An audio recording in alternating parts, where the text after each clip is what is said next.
viability of these areas.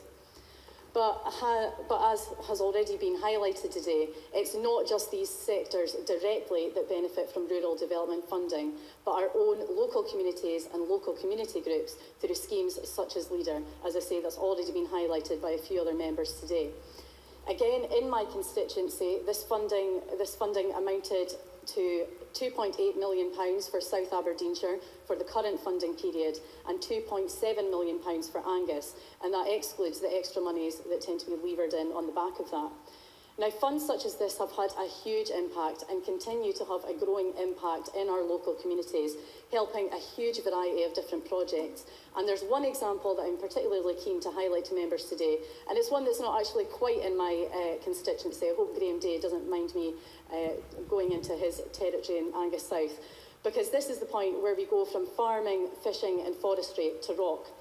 And by rock, I don't mean the geological variety, but the kind that comes with lightning bolts, guitars, drums, and loud vocals. This was a project in Kirriemuir with DD8 Music, a community organisation with the aim of working with young people.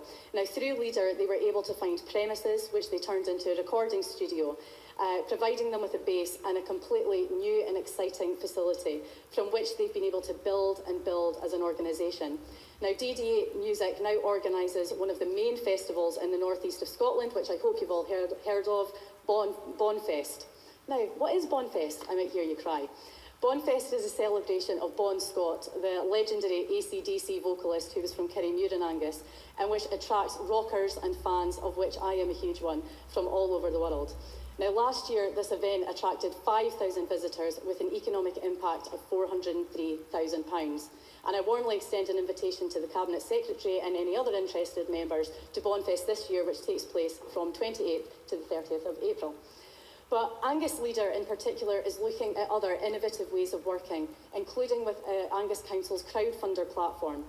This is the first of its kind anywhere in the UK, and the brainchild of Business Manager for Funding, Policy and Projects at Angus Council, Shelley Haig. This crowdfunder project was nationally recognised with a Gold Award at last year's COSLA Awards, and further recognised at a UK level, gaining a nomination at the Guardian Public Service Awards